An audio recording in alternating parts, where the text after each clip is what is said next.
Olá a todas e todos, está começando mais um episódio do nosso podcast Justificando.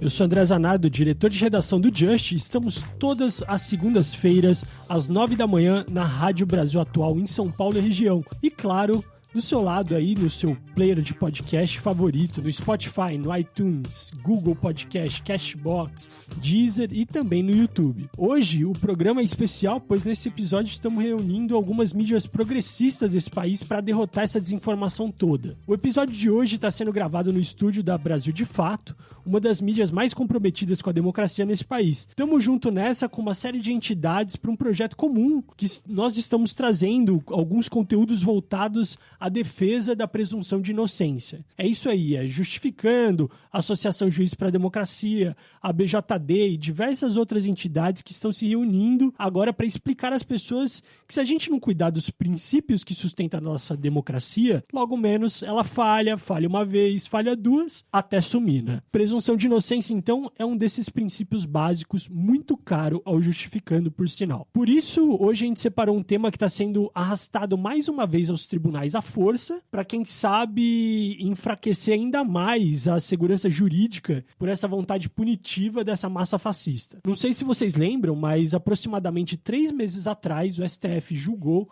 a possibilidade de se prender antes do trânsito em julgado da sentença condenatória. Ou seja, eles queriam prender logo após a decisão da segunda instância, mesmo que não tivesse acabado os recursos. Felizmente, os ministros, por 6-5, num placar apertadíssimo, resolveram por impossibilitar a prisão antecipada. Mesmo tendo ganho com um placar acirrado, a vontade punitiva ainda persiste em trazer o tema novamente ao plenário, mas agora com outro recorte específico. Dessa vez, o STF deve julgar se o réu pode ser preso após o julgamento do tribunal do júri, ou seja, já na primeira instância.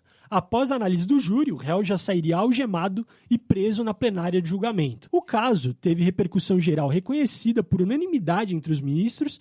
Isso significa dizer que eles entenderam que o tema é de suma importância e deve ir ao plenário para ser julgado em breve. A gente está esperando que isso aconteça em abril. Existe uma expectativa que esse tema seja julgado ainda em abril. E por isso, antecipamos esse podcast para deixar vocês ligados no assunto que, pelo jeito, mais uma vez vai trazer uma reinterpretação do que é trânsito em julgado. Confesso que já estou bem saco cheio já de reanalisar trânsito em julgado, viu?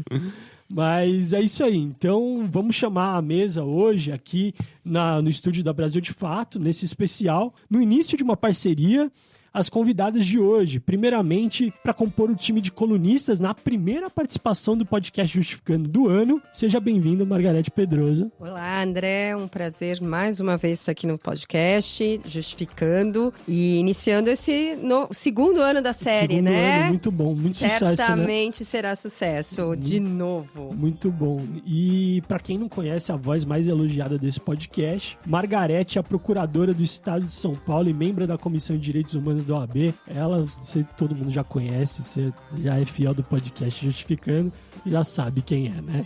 Espero que sim, né? Nossa mente inquieta. E, novamente, como convidado especial para o nosso programa, temos a felicidade de receber mais uma vez Priscila Pâmela dos Santos, presidente da Comissão de Política Criminal e Penitenciária da OAB de São Paulo, pós-graduada pela FGV. Seja bem-vindo novamente aí, Priscila. Muito obrigada, André. É uma honra estar aqui mais uma vez, ao lado de gigantes hoje, para falar de um tema que me é tão importante e que eu sou tão apaixonada. Que ótimo. O último programa que você participou foi sobre os 80 tiros, né? E o racismo estrutural. Exatamente. A gente discutiu que foi bem... A gente descobriu depois que foi bem mais de 80 tiros, né? Sim. As primeiras divulgações tinham sido, né, dos 80 tiros, mas tinham sido vários outros, porque tinham pego só de algumas entradas num determinado ponto do veículo, né? Mas no chão, enfim, todos os outros entornos ali tinham muito mais. Esse episódio, quem ainda não assistiu, vale a pena. O 80 tiros e o racismo estrutural, que fala daquele caso de uma blitz da Forças Armadas, que eles saíram atirando em algumas vítimas que estavam dentro de um carro. Vale um programa inteiro aí, muito bom, falando sobre racismo também, que é o principal tópico desse tema, né? E eu tava junto com a Priscila. Tava junto, Que ótimo. E temos hoje também a honrosa presença aqui de Eleonora Nassif, presidenta do IBCCRIM, advogada criminalista. Seja bem-vinda para o primeiro episódio. Eu agradeço, André. É um prazer estar aqui com você, com Margarete, com Priscila. Eu que sou ouvinte do podcast do Justificando, adoro. E uma honra, uma alegria estar aqui com vocês. Obrigado, Eleonora. Então, gente, mesa posta, quórum majoritariamente feminino. Podcast Justificando tá começando. A gente tá aqui pra isso. Bora!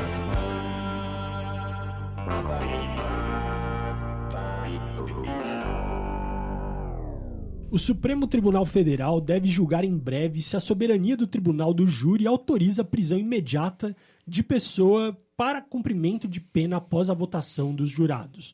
No final do ano passado, o plenário virtual do STF reconheceu a importância do tema e declarou a repercussão geral, colocando na fila de julgamento para esse ano. O caso específico a ser analisado é o recurso extraordinário 1235340, que foi interposto pelo Ministério Público do Estado de Santa Catarina após o STJ negar a prisão de um homem condenado a 26 anos de prisão por feminicídio duplamente qualificado.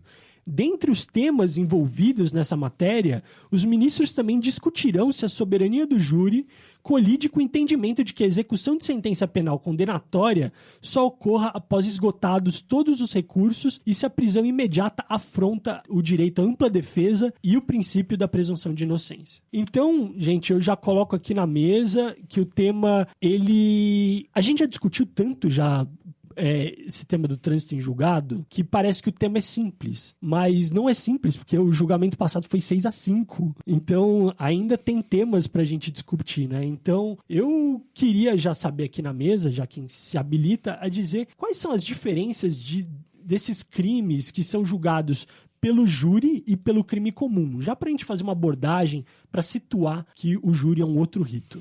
Então, André, a nossa Constituição, ela prevê o Tribunal do Júri, lá no artigo 5º, inciso 38, como um dos direitos e garantias fundamentais, né? Então, um dos dogmas constitucionais relacionados ao Tribunal do Júri, exatamente, além da soberania dos vereditos, que está em discussão nesse recurso extraordinário, a competência para o julgamento dos crimes dolosos contra a vida, né? Na sua forma tentada ou consumada. Então, isso é visto como uma garantia fundamental. Quais são esses crimes, né? O homicídio, o infanticídio, o aborto e o induzimento, instigação e auxílio ao suicídio. Esses são os crimes que vão a júri. Entendi. E aí, assim, o júri traz algumas peculiaridades também, né? E muito se fala sobre esse tema, sobre a soberania do júri. O que é a soberania do júri? O júri tem mesmo umas particularidades, né, que são próprias desse tribunal, dessa forma de julgamento. Até o rito do processo é diferente, né? No processo comum, ali nós encontramos uma única fase, um primeiro momento em que o rito segue. No júri nós temos um processo bifásico, que nós chamamos de 2 fases. Então ele tem 2 decisões, né, proferida por um juiz. A primeira dela que submete ou não o réu, o acusado, para um plenário de julgamento perante os jurados. E essa segunda que é proferida por esse colegiado, que é composto por esses jurados. O que a Constituição traz ali? Que o júri é soberano em sua decisão. Então, a decisão do júri não é passível de reforma. Mas ela também traz, aí é o Código de Processo Penal, algumas possibilidades, porque sempre tem o excesso, o exceto, em casos, porque erros judiciários são muito recorrentes, e não só eles, mas algumas outras circunstâncias também invalidariam aquela decisão. Então, o 593 ali do CPP, que é o Código de Processo Penal, traz quais as hipóteses de revisão da decisão do júri, que, embora soberana, também é passível de cometimento de erros. Porque, lembremos, eu sou uma entusiasta do júri, né, e acho que as decisões do júri são muito mais próximas da justiça do que qualquer outra, porque ela é formada ali por pessoas que vivem as mesmas dores dos réus e das vítimas, que estão ali muito mais próximas das realidades do que o próprio juiz togado, que está muito distante daquilo tudo. Mas esses mesmos jurados podem estar, porque não são juízes formados no letramento legal, eles podem, por vezes, ali cometer algumas injustiças e alguns equívocos. Então, o Código de Processo Penal, ele diz o seguinte: permite que, quando houver nulidade, posterior àquela primeira decisão que o juiz der, que é a de pronúncia, cabe ali um recurso daquela decisão do júri. A decisão de pronúncia é aquela que leva a pessoa para a plenária. Exato. A primeira decisão proferida nesse processo, que é bifásico, então a primeira decisão é a de pronúncia, é a que remete o réu, é a de impronúncia, quando o réu não é remetido, não é submetido ao julgamento pelo júri, e tem ali a absolvição imprópria, ou sumária, né, no caso, quando comprovadas ali, por exemplo, o caso de legítima defesa. Essas são muito raras, ainda mais no Tribunal Paulista. Ou a desclassificação também, né? Quando eles entendem que pode ir para uma vara comum e não precisa ser julgado pelo júri. Por exemplo, algo que parece um homicídio, mas entendem que é um latrocínio depois, que é um crime contra o patrimônio. Se me permite acrescentar, eu acho que uma coisa que é bem importante a gente deixar claro. Embora o júri tenha 2 fases, essas 2 fases são em primeira instância.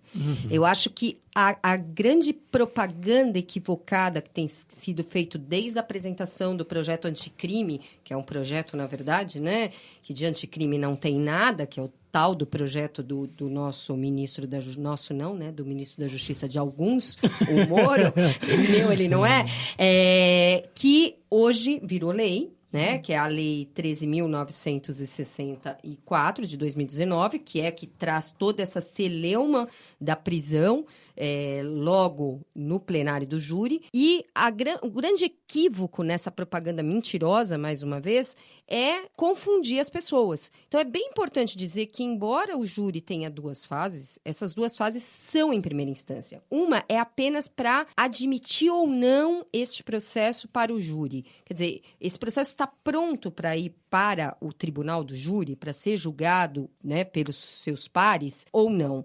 E esse juiz só vai fazer essa análise, que é uma análise preliminar. Quem vai fazer o julgamento mesmo, definitivo, em primeira instância, é o tribunal do júri, é o Tribunal Popular. Muito bem, só que essa decisão ainda é de primeiro grau. É a primeira decisão. Então, quando a gente fala que, né, nós estamos aí desobedecendo a decisão que já foi dada pelo Supremo em novembro, é disso que a gente está falando. Porque o Supremo disse em novembro que não cabia prisão em segunda instância, que há um dispositivo constitucional que assegura a presunção de inocência também no artigo 5º, assim como a soberania dos vereditos, e que essa presunção de inocência, ela só acaba quando tem o trânsito em julgado, ou seja, não cabe mais nenhum recurso. A partir da decisão do plenário do júri, cabe recurso de apelação. Esse recurso de apelação, como bem disse a Priscila, é com relação a qualquer nulidade processual que pode acontecer, ou a prova contrária aos autos, porque os jurados podem decidir contrário à prova dos autos, e isso pode anular também. E outra coisa para acrescentar com relação à soberania, a soberania é uma garantia para o réu, sendo que há outra inversão nesse discurso, que está sendo usado uma garantia constitucional da soberania justamente para restringir outras garantias, que é a possibilidade de recurso que o acusado tem. Só uma outra coisinha importantíssima é que não é só aqui, nós estamos falando por ser tão peculiar o processo do júri, nós não estamos falando só de ampla defesa, nós estamos falando em plenitude de defesa. Então, para ver o quanto é importante, né, que é também uma garantia do cidadão, no júri ela é ainda maior, porque não basta só ampla defesa.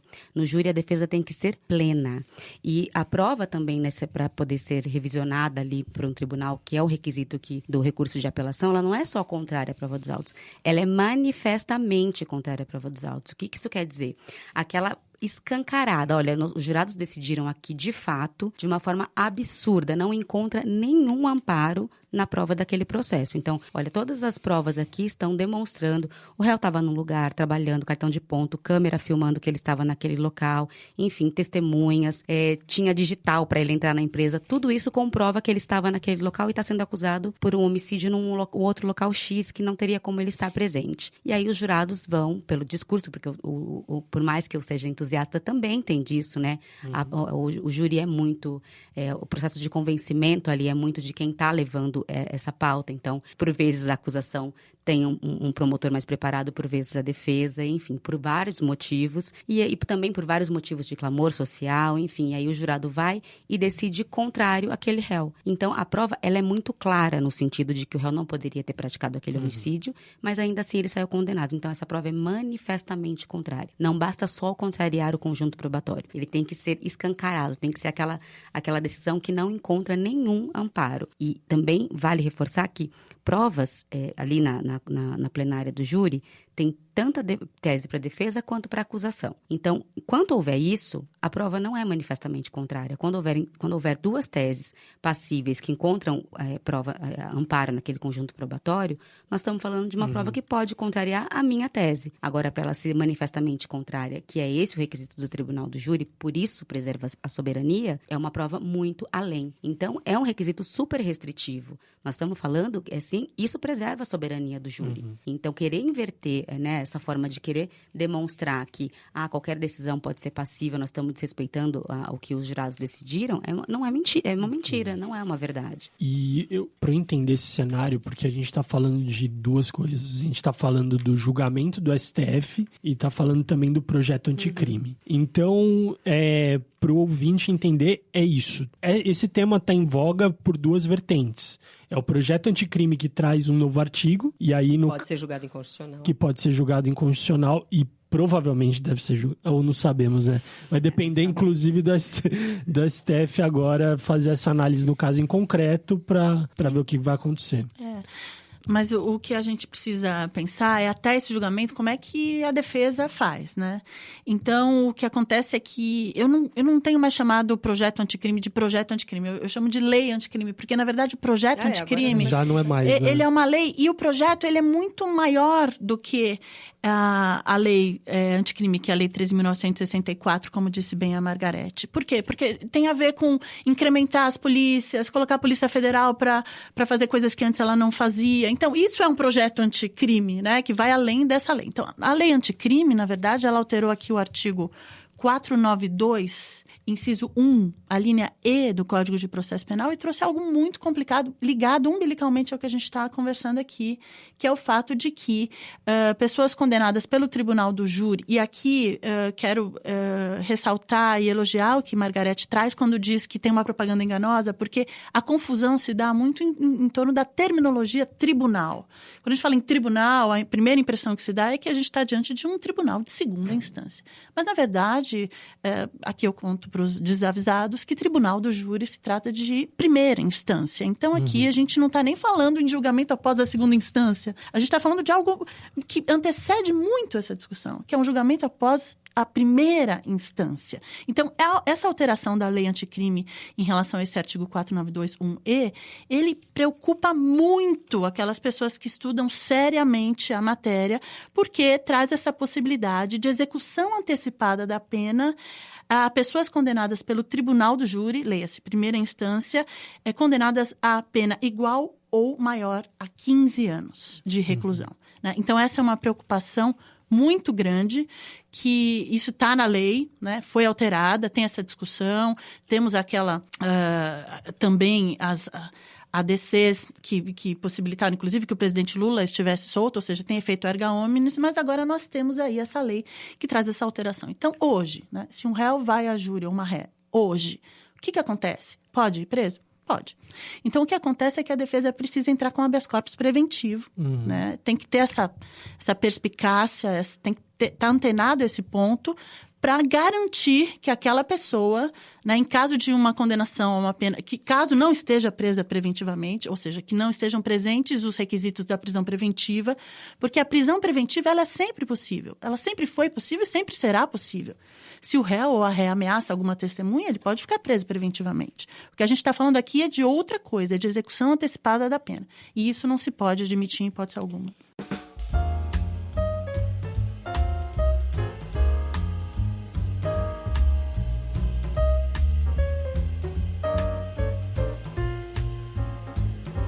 Nesse caso de conseguir um habeas corpus preventivo, um salvo-conduto, teve no ano passado o Gilmar Mendes, ele concedeu, no caso, um habeas corpus preventivo justamente porque a defesa alegou que existia uma juíza que sempre condenava a pessoa e mandava diretamente para a prisão. E aí ele fala assim, se essa pessoa está entrando com esse recurso, ninguém entra de recurso à toa, nesse sentido. Então ele concedeu, e aí eu fico meio assim, porque eu vi um texto do Lênio Streck falando que possivelmente o Gilmar votaria a favor da prisão já em primeira instância, nesse caso do júri.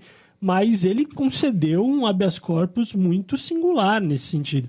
Então, eu já não sei como é que fica. Mas, lembrando, foi 6-5 a votação das ADCs. Das ADCs todas. Agora, o Toffoli, quando ele termina o julgamento, ele fala assim, olha, aí agora o problema não é mais do judiciário, o problema está com o Congresso. O Congresso pode reanalisar e, sei lá, reinterpretar o que é trânsito em julgado. Agora, eu fico pensando assim, a gente está inseguro nessa análise? A gente está reanalisando o tempo inteiro o que é? Sim, o tempo inteiro. E o Toffoli, ele ainda, eu acho que ele mais grave de tudo, ele abre a brecha justamente para a aprovação desse dispositivo da lei anticrime, porque ele fala o tempo todo no voto dele que, embora ele estivesse concedendo ali, reconhecendo a inconstitucionalidade, né, e a constitucionalidade da presunção de inocência, ele fala que mas o legislador tinha que pensar nos homicídios. Ele até usa aquele exemplo bizarro da Boate Kiss, né? Como se a Boate Kiss fosse o crime mais importante desse país. E ele fala o tempo todo que o homicídio, sim, é um crime grave. O homicídio, sim, merecia um tratamento diferenciado. Quer dizer, ele mesmo ali abre brecha dentro do acórdão para que se reconhecesse a constitucionalidade de uma prisão em primeira instância no júri. Agora, é outra mentira, porque se a gente pegar que o CNJ, né, divulgou o ano passado sobre o número de presos no Brasil, a gente chega à conclusão que o homicídio não é o crime que mais prende. Nós temos aí mais de 60% dos condenados hoje são em crimes contra o patrimônio, roubo e furto, mais tráfico de entorpecente. O homicídio representa menos de 10% hoje no Brasil. Quer dizer, o problema da criminalidade no Brasil não é o homicídio. E isso foi usado como discurso como se a gente tivesse uma epidemia de homicídios acontecendo na sociedade. E o que não é verdade. E isso como você disse, né, para justificar uma prisão em primeira instância num julgamento que se estava apreciando a proibição de prisão em segunda instância. E sabe o que mais impressiona? É ver o Poder Judiciário com esse espírito de vingança. Isso. Porque é óbvio que o crime é uma coisa triste. Alguém morre, alguém quase morre, alguém tem um bem jurídico violado. O crime é sempre algo ruim, né? Tanto para o réu quanto para a vítima. O crime é triste, o homicídio é triste, tudo é triste. E é totalmente natural que a vítima queira se vingar. É um sentimento natural. O que a gente não pode admitir é um Estado vingador. Né? Porque o Estado ele tem exatamente que fazer esse filtro e racionalizar a aplicação da pena, a quantidade da pena. Então, esse olhar com sangue nos olhos, que a gente vê o Poder Judiciário, ele está dissociado da função, né, do Poder Judiciário, que não é uma função de vingança. A função da pena, ela é, né, a vingança, né, que é uma pena retributiva, tem um caráter intimidatório, ou seja, é um exemplo para que outras pessoas não delinquam, e a questão da ressocialização ou reintegração social, enfim, são 3 as funções da pena. E o que a gente tem hoje no Brasil é que a única função que a pena exerce naquelas pessoas que delinquem é a função da vingança, né? O caráter retributivo. Porque o Poder Judiciário ele não se preocupa com os outros aspectos da pena, com a questão da reintegração social e tudo mais. O que acaba é que acaba sobrando só a questão da vingança. E essas falas, né, de ministros do Supremo Tribunal Federal refletem exatamente esse espírito vingativo que não é a função do Poder Judiciário exercer a jurisdição com esse sentido. E prega um pânico que justifica tudo isso, né? E é uma mentira atrás da outra, porque se a gente for pensar hoje, quase metade dos presos são provisórios no Brasil. No estado de São Paulo, esse mesmo dado do CNJ é bizarro. Nós temos 37,43% 46% de presos sem condenação e 48,82% de presos em execução provisória. Quer dizer, nós temos quase aí 80% de presos que não têm condenação definitiva. Então, não tem justificativa para prender mais, e ainda na primeira instância, no caso do júri, que vá reduzir a criminalidade e tudo mais, né? Falácias, pura falácia. É curioso como nesse dispositivo agora, dessa lei, que eles trazem esse número, né? Uma pena superior a 15 anos, que é para poder justamente a sociedade dizer, olha, mas é que esse crime é muito grave, olha o tamanho da pena. Só que também a apelação prevê, quando há erro ou injustiça na aplicação da pena, uma revisão pelo tribunal. E isso é muito comum, porque o judiciário é composto, infelizmente, por juízes ainda muito punitivistas. E a pena não é aplicada pelo jurado, a pena é aplicada pelo juiz togado. Sim. Então, assim, que soberania nós estamos dizendo, que nós estamos falando tanto, é uma incompatibilidade, inclusive na coerência no raciocínio. Porque essa pode ser revista, já que não é soberana, porque a aplicação da pena é do juiz, do magistrado togado, e ela muitas vezes pode sim trazer ali um excesso, e ela pode ser revisada pelo tribunal. E ali, então, nós diminuímos a pena por 13 anos para 14 anos, quando a pessoa não ficaria presa, e ela já ficou. Essas execuções provisórias, essas prisões indevidas, essas prisões ilegais, elas retiram ali toda e qualquer proteção individual que a Constituição previu para o cidadão. E isso é desumanidade, isso é desumano, não é cumprir com o pacto social que nós estabelecemos lá atrás, né? E tudo isso, como eles promovem essa venda dessas informações mentirosas, porque é isso, mostrando que é uma pena alta, então eu estou retribuindo da maneira adequada, eu chego a dizer que é mau caratismo. Desculpa, eu não consigo encontrar muito. Acho que não tem é isso.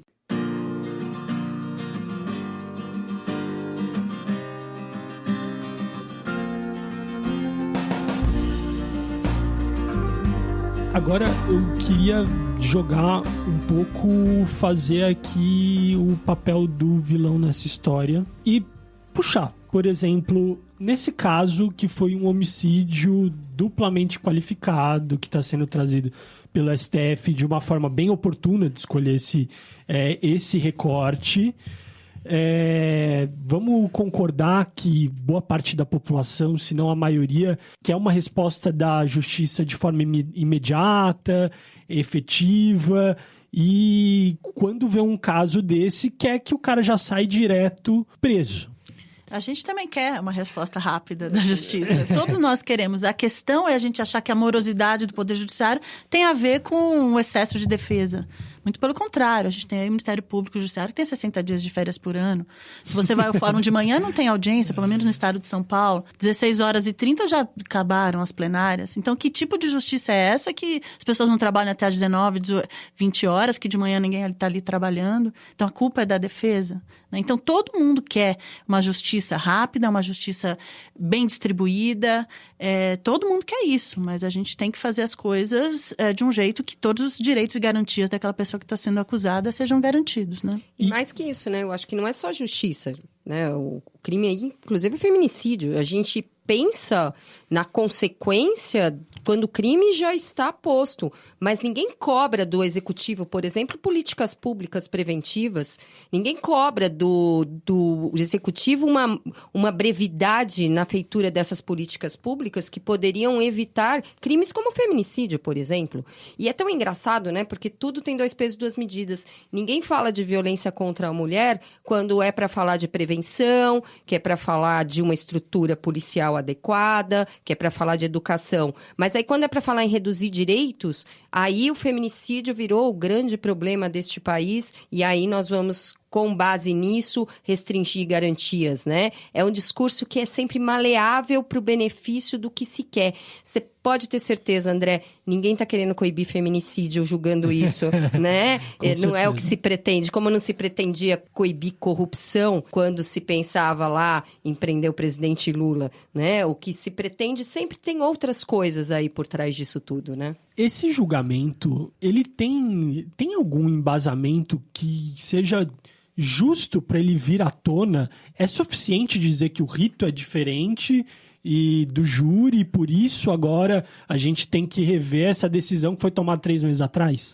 Não, eu acho que é um momento, né? Muito punitivista, muito muito totalitarista e que essas pautas têm vendido muito facilmente, né? Porque a construção de segurança pública passa muito pelo que a Margarete acabou de falar. Nós estamos lidando com, num outro momento ali, quando nós estamos falando de punição, como feminista e tudo mais, quando fala, mas e o feminicídio?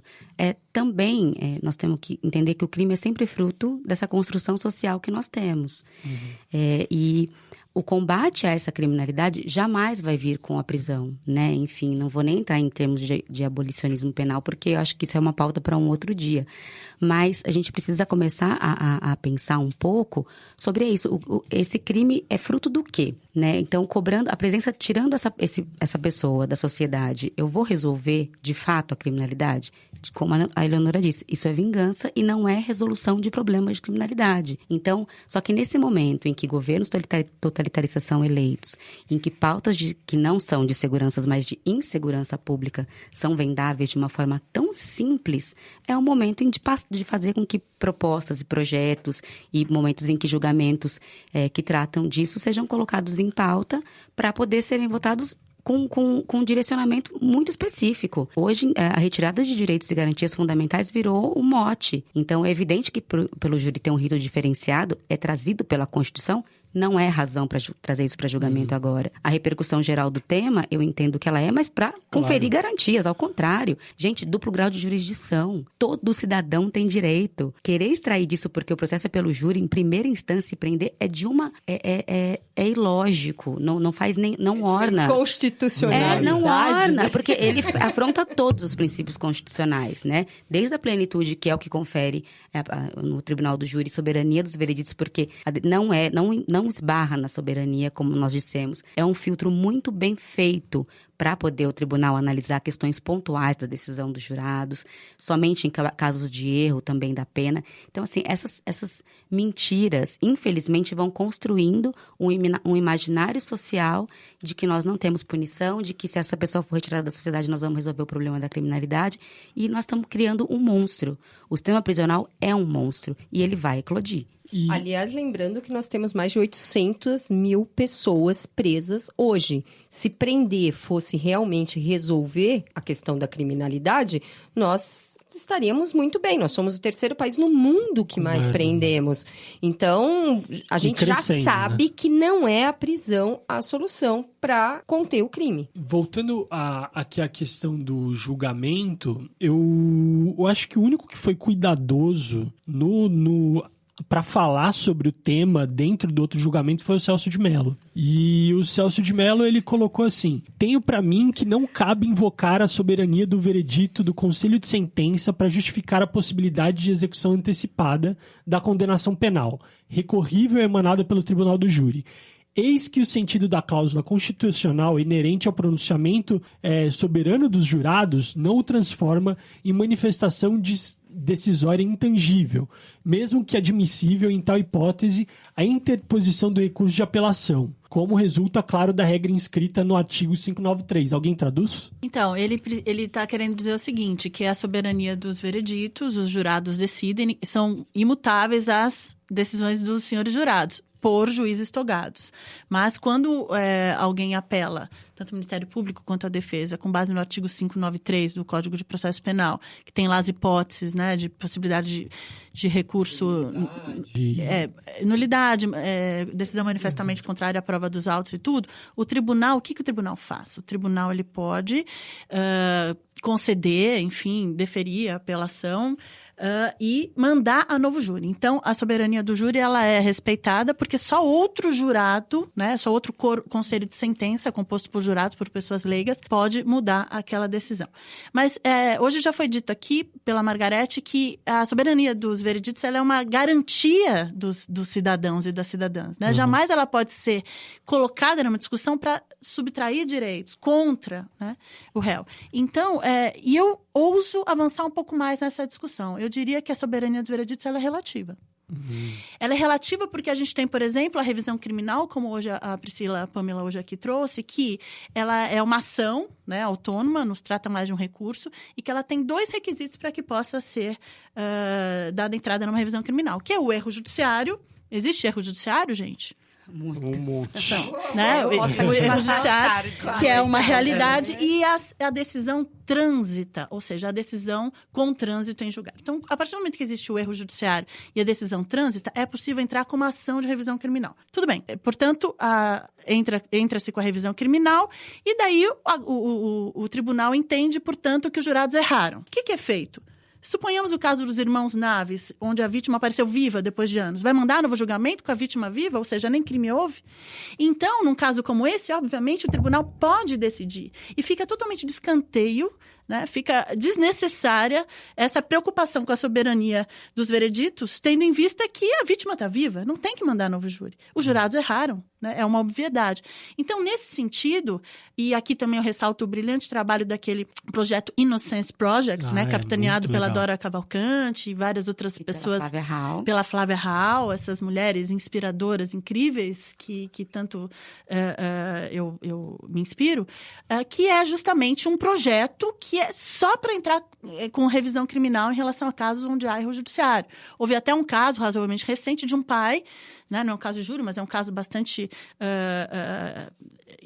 importante, que ele era acusado de ter praticado crime sexual contra os próprios filhos e após os filhos já crescidos, chegaram para a justiça, procuraram o Innocence Project e disseram, olha, isso não é verdade, o nosso pai é um ótimo pai, a gente acabou fazendo isso por questões familiares, fomos obrigados a falar aquilo tudo, e ele, em série de revisão criminal, foi absolvido. Então, o erro judiciário é uma realidade e nem sempre é necessário se mandar a novo júri, né? Quando é um erro absolutamente latente e que não há por que o Conselho de Sentença decidir novamente, como, por exemplo, quando a vítima estiver viva.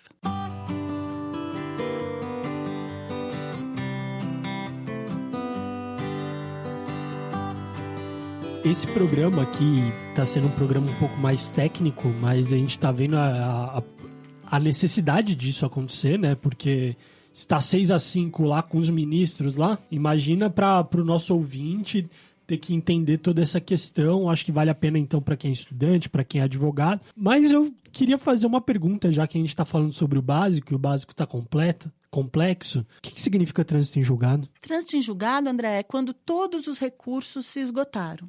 Então, há um processo, esse processo tem início com uma denúncia, com o recebimento dessa denúncia, daí as testemunhas são ouvidas, tem uma sentença, ou seja, é uma decisão de primeiro grau, daí tanto a acusação quanto a defesa podem recorrer, dessa decisão vai para um tribunal, né, um tribunal colegiado, onde não é mais um juiz ou uma juíza que julga, são 3 desembargadores no tribunal de segunda instância, e depois ainda é possível entrar com recurso especial para o Superior Tribunal de Justiça, a depender da matéria. Não é todos os casos onde é possível entrar com recursos para Brasília e depois recurso extraordinário para o Supremo Tribunal Federal. Quando não é o caso, quando é um recurso inócuo, quando é um recurso apenas para protelar, enfim, isso o próprio tribunal não conhece do recurso. Então, os recursos que têm andamento são recursos que, de fato, tratam de uma matéria que precisa ser discutida ainda. E o trânsito em julgado, ele se dá exatamente quando todos esses recursos se esgotaram. Não tem mais nenhum recurso? Então, tem a certidão, é uma certidão, tipo uma certidão de óbito, uma certidão de trânsito em julgado. Daí sim, acabou. Então, esgotado todos os recursos, isso é trânsito em julgado. Tem que... Alguém tem outro falar, posicionamento? André, que eu acho que para falar para quem não é da área jurídica, que quando a gente fala em recurso, em trânsito julgado, a gente não está falando só da área penal, né? Qualquer ação no Poder Judiciário, ela tem direito a uma revisão por uma instância superior. Isso é muito importante ser dito, porque a propaganda é sempre falando de prisão. Por quê? Porque um dos bens mais caros de um ser humano é a liberdade. Eu acho que depois da vida é o bem mais caro do ser humano. Então, por isso que a gente discute tanto isso. Por outro lado, quando está na hora de discutir se cabe recurso, se não cabe recurso, ninguém contesta que não quer ser condenado ao pagamento de uma dívida, por exemplo, em primeiro grau, e ter seu bem penhorado e perder todo o seu patrimônio, em primeiro grau sem direito a recurso. Por quê? Será que um carro vale mais do que a liberdade de alguém? É disso que nós estamos falando. Quando a gente diz que lá no criminal nós não vamos ter mais o direito de recorrer em liberdade, é o mesmo de dizer, você aqui, por causa de uma dívida no cível, você vai ter que perder seu bem, recorre, depois a gente vê o que a gente faz com isso. Você perdeu tudo, você vai morrer de fome, mas depois a gente pensa nisso, entendeu? Então, por que essa dosagem dos bens jurídicos nós relativizamos quando a gente fala da liberdade? Se a liberdade é a coisa mais importante que a gente tem. Porque erro judiciário, ele pode acontecer em qualquer instância. Quem julga é um ser humano. E um ser humano, ele erra, né? Todos nós aqui erramos todos os dias. Por que o juiz não pode errar? E eu vou te dizer uma coisa, Margarete, eu tenho um palpite, né, de por que as pessoas querem, enfim, tem tanta resistência a falar em recurso, porque é a classe média julgando a classe média. É isso. Né? Porque a gente não pode dissociar toda essa discussão aqui de uma questão de racismo estrutural que a gente vive no Brasil, né, de que a gente tem um poder judiciário racista, machista e classista. Quem são os nossos juízes? Né? Quem são essas pessoas? E quem são nossos presos? E quem são os nossos presos? Né? Tem cor esse pacote anticrime, né? Tem alvo. Né? E a gente não pode dissociar a discussão ligada ao racismo de tudo isso que a gente está vendo aqui. Por quê? Porque é a classe média branca, né? Bem nascida, ou a classe média, enfim, que quer cercear os direitos daquelas pessoas que são a clientela preferencial do sistema prisional. Quem que é a clientela preferencial do sistema prisional? Não é o pessoal que estudou em escola particular, não é o pessoal letrado. Né? E é essas pessoas que eu te garanto, que valorizam muito os recursos. Infelizmente, quando alguém da classe média é pego lá com uma trouxinha de maconha ou bate o carro e mata alguém, tal, daí eles começam a entender o peso de sofrer um processo criminal que já é uma pena em si. Né? O processo criminal, a gente acha que a pessoa só recebe uma pena findo o processo criminal. Não. Você passar por um processo criminal preso nem se fala, né? Porque prisão preventiva já é uma antecipação de pena, inevitavelmente, mas mesmo solto, isso é um peso. O estigma, os filhos que vão para a escola e são hostilizados pelos colegas porque a pessoa está presa, alguém da família. Então, o processo criminal é uma pena em si. Infelizmente, a classe média só acorda, né, quando a pimenta começa a arder no próprio olho. E dizer que garantia é para todos. Quando nós relativizamos as garantias constitucionais, nós relativizamos direito, hoje é dessa população carcerária.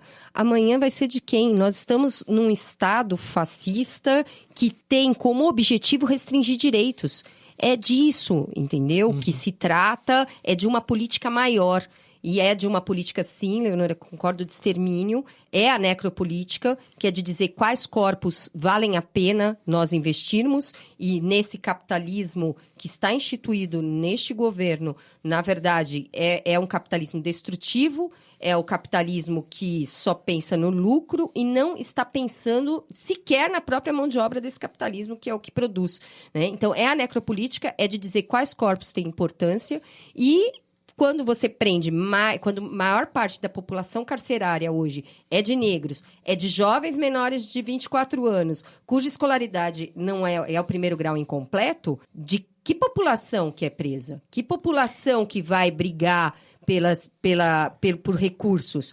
E é de uma população que não tem voz. É de uma população que não tem representação, porque, como disse a Leonora, o nosso poder judiciário é o contrário disso. É o poder judiciário de homens brancos e ricos, e que se formaram em boas faculdades. E que acham que ganham mal, por sinal. Né? Mas que são servidores públicos, são representantes do Estado, todos. E ganham porque nós pagamos impostos. A gente não pode esquecer disso. Os números do judiciário, inclusive, aqui fica uma dica, quem quiser acessar o brilhante trabalho da Luciana Zafalon, que depois virou uma pesquisa, que é o Justa, é uma plataforma, www.justa.org.br, que tem ali todos os dados e números do judiciário que são absolutamente estarrecedores, e a gente percebe como eles perseguem inimigos e blindam amigos. Isso é muito importante. E o que acontece na prática, para complementar o que você estava dizendo, enfim, seguir o seu raciocínio, é que eles, na verdade, esse encarceramento em massa tem muito a ver com tirar de circulação os indesejáveis. Exatamente. Quem são os indesejáveis? Aqueles que numa sociedade capitalista não consomem.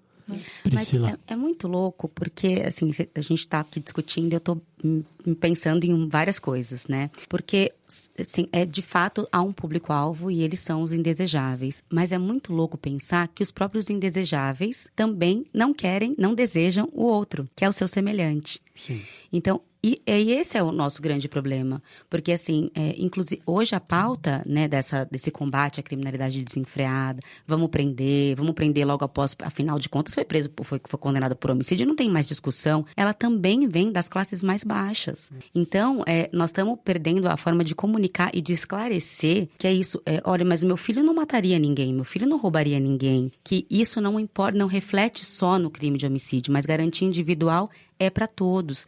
Então, nós precisamos, de alguma forma, conseguir disputar essa narrativa para conseguir, mais uma vez, fazer com que, talvez nunca tenha sido comunicado da forma adequada, mas conseguir de alguma... Ou não sei como, gente, assim, isso é uma divisão mesmo aqui de uma angústia, mas conseguir que essa narrativa chegue, porque os indesejáveis não podem não desejar os indesejáveis. Sim. Nós não podemos mais continuar policial negro matando meninos negros.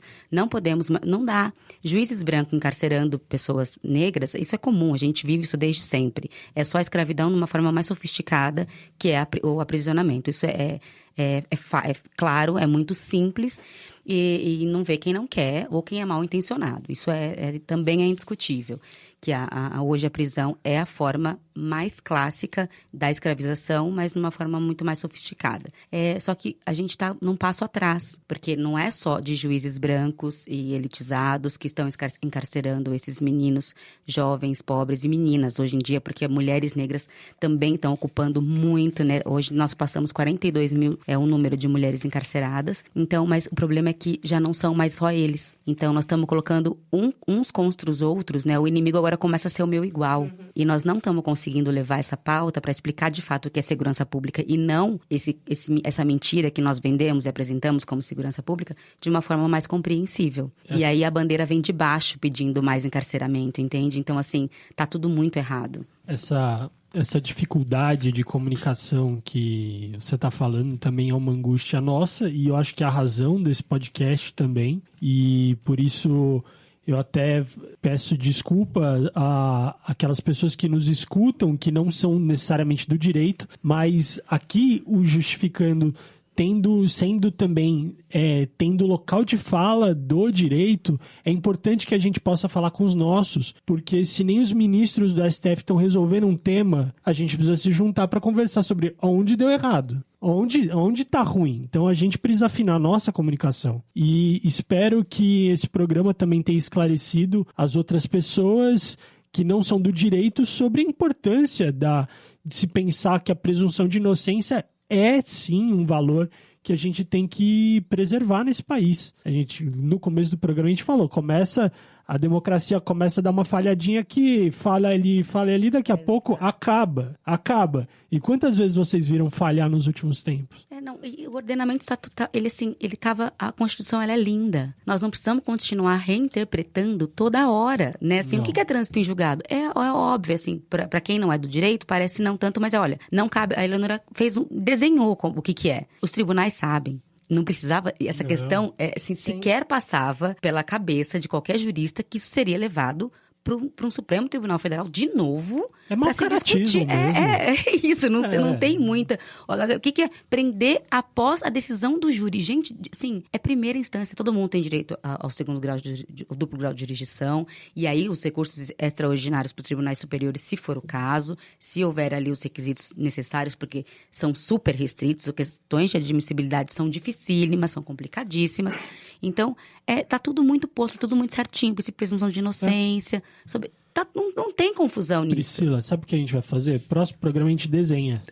Isso, vamos filmar. A gente vai ter que dar um jeito vamos desenhar isso. E mostrar, tá tudo certo, gente. Parem de fingir que não está para querer dar uma interpretação nova pro que não existe. E as pessoas também têm que acordar pro mau caratismo também entender que, cara, o jogo tá posto, o jogo tá comprado e às vezes a regra você não vai conseguir subverter isso. E a gente tem um Supremo que não quer dar satisfação simplesmente para a função dele, né? Que para aquilo que ele recebe salário, que é proteção da Constituição. Ao contrário, A impressão que dá é que o Supremo, o que ele quer, né? Acho que a gente já falou isso várias vezes aqui nos outros podcasts, né? A impressão não é isso, né? O que ele quer aparecer no Jornal Nacional. O que ele quer é parecer bem para as câmeras e ficar bem às 8 da noite. Tem até pose, né? Tem uns que fazem até pose para parecer bem bonitinhos. A gente já sabe bem os ministros. A gente já sabe, isso. né? Eu acho que eles até, né? Antes eles faziam um tratamento de beleza. Porque tem que aparecer bem no Jornal Nacional. E não é esse o papel do Supremo. O papel do Supremo não é o papel de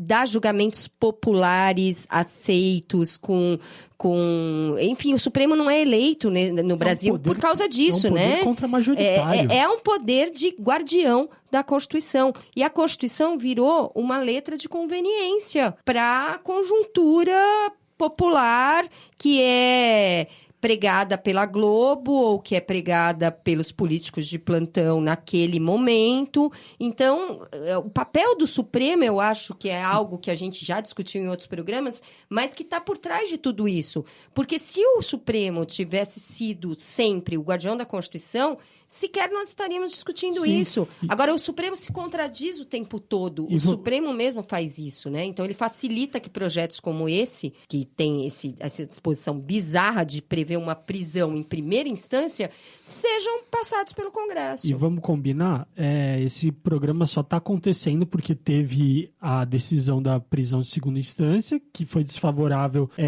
para alguns ali dentro. Tinha um acordão no Congresso para levantar o tema, já falaram esse Congresso pode se virar de um lado, e levantaram a questão do júri por causa do pacote anticrime do Moro. Então, é um belo de um acordão que o Supremo não faz o seu trabalho. Faz ali, toma uma decisão, mas volta atrás, não colocando segurança jurídica. Então, gente, eu espero que esse programa tenha servido aí de muito aprendizado.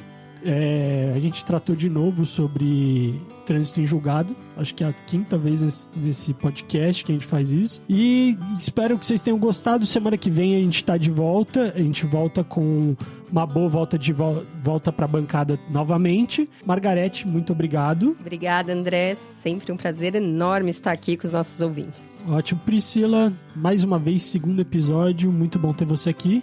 Eu que agradeço muito a participação e estamos juntos. Sempre que chamar, tô aqui.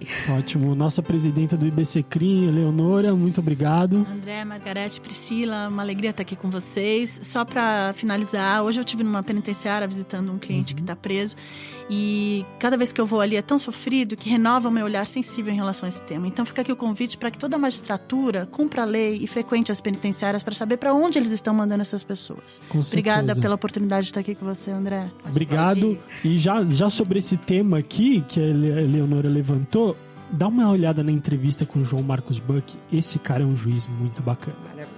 Isso aí, gente. Fechando o programa de hoje. Muito obrigado. Até semana que vem. Segundas-feiras na Rádio Brasil Atual. E às quintas-feiras no nosso podcast Justificando. Um grande abraço.